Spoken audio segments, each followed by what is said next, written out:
নমস্কার বন্ধুরা, সবাইকে স্বাগত জানাই ফিজার গ্রামীণ রান্নাঘরে। আজকে আমরা বানাবো খাসির মাথা দিয়ে ছোলার ডাল রেসিপি আর জালি পিঠা বা ছিটা রুটি রেসিপি। তো আমি এখানে নিয়ে নিয়েছি খাসির মাথা। এটা আমি ধুয়ে বেছে পরিষ্কার করে নিয়েছি। আর এখানে দিব জিরা রসুন বাটা।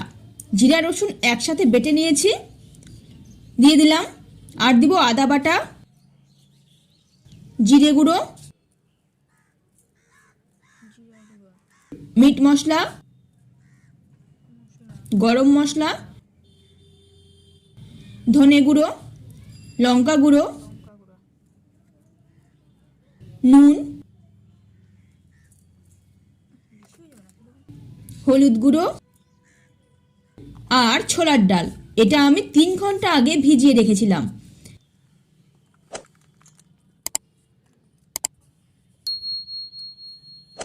এবারে ভালো করে সব মেখে নিব। সব মাংসে যাতে মশলা ঢোকে ভালোভাবে, এইভাবে করে মাখতে হবে। আজকে বাজার থেকে বন্ধুরা এই খাসির মাথাটা নিয়ে এসেছি। অনেকটা বড় ছিল মাথাটা। আমি পুরো মাথাটাই কিন্তু এখানে দেইনি, একটু রাখা আছে। এটার সাথে আমি বানাবো বন্ধুরা জালি পিঠা। আমরা ছিটা রুটি বলি এটাকে। এই ছিটা রুটির সাথে এটা খেতে দারুণ লাগে। খাসির মাথা রান্না করলেই আমরা ছিটা রুটি বানাই। আমাদের বাড়িতে সবাই এটা খুব পছন্দ করে। আমি এখন মাংস এদিকে এই অবস্থায় মেখে রেখে 20 থেকে 25 মিনিটের জন্য রেখে দিব। এর কিছুক্ষণ পরে আমি উনুন ধরিয়ে নিব। ধরেও গেছে উনুনটা। এবারে দেব একটা কড়াই বসিয়ে, আর দিব তেল। তেল গরম হবে ভালোভাবে। তেল ভালোভাবে গরম হলে দিয়ে দেব পেঁয়াজ কুচি।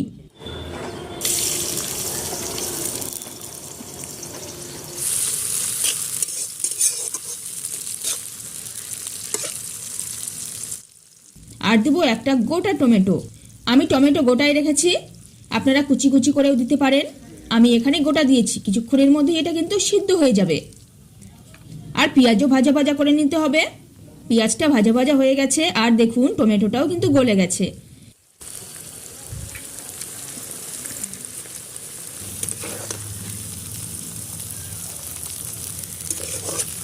এখন এতে দিয়ে দেব মেখে রাখা খাসির মাথা।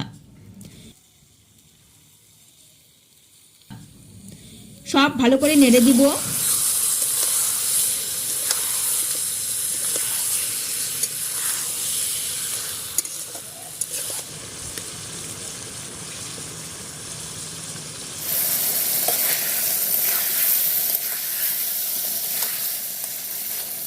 বেশ কিছুক্ষণ নেড়ে দেবার পর দিয়ে দেবো একটু জল।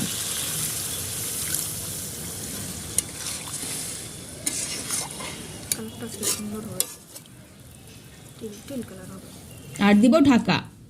ঢাকা তুলে দিলাম। দেখুন খুব সুন্দরভাবে মাংসটা হচ্ছে। এই মাংসের মধ্যে বড় বড় জিভ ছিল, কান ছিল, আর সব বটি দিয়ে চেঁচে ফেলে দিয়েছি। ঢাকা তুলে কিছুক্ষণ পরে পরে নেড়ে আবার ঢাকা বন্ধ করে দিচ্ছি।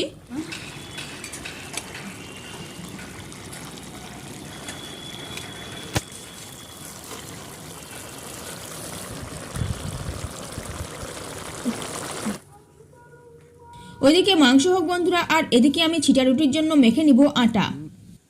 আমি এখানে চালের গুঁড়ো নিয়েছি, আর এটা চেলে নিয়েছি। এখন এতে কিছু মশলা অ্যাড করব। দিয়ে দিব জিরা রসুন বাটা, সামান্য আদা বাটা, আর দিব সামান্য হলুদ গুঁড়ো আর নুন।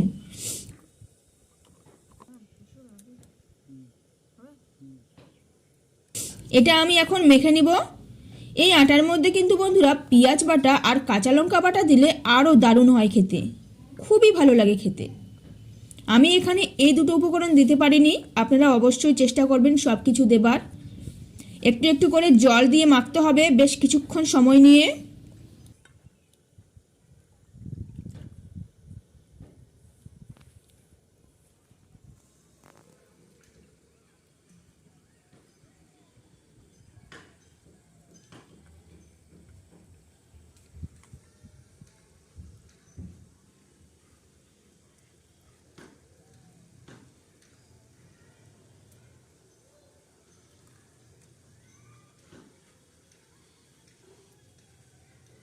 দেখুন কীরকম তরল হয়েছে।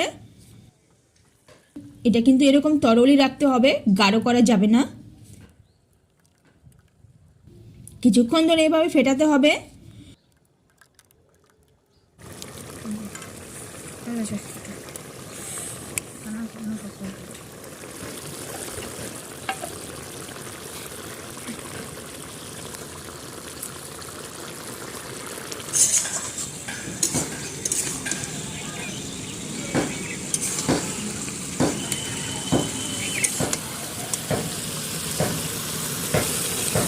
একদম উপরে উঠাবো, মানে ধোঁয়া জল দেখাচ্ছে না, উপরে উঠাবো। এদিকে না, জল দাও। এদিকে মাংস প্রায় হয়ে এসছে, দিয়ে দেবো জল। আজ বাজারে প্রচণ্ড ভিড় ছিল, পা ফেলার জায়গা ছিল না বন্ধুরা। সবজি টবজি সব বাজার করে শেষে ভাবলাম আর বুঝি খাসির মাথা নেওয়া হবে না, কিন্তু শেষ পর্যন্ত নিয়ে নিলাম অনেক কষ্ট করে। জল শুকিয়ে গেছে, এবারে দিয়ে দেবো শেষবারের মতন জল। এই জলেই হয়ে যাবে, আর জল দিব না।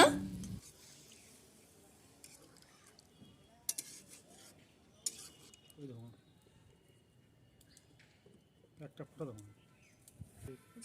এখন এই অবস্থায় আমি দিব ধনেপাতা।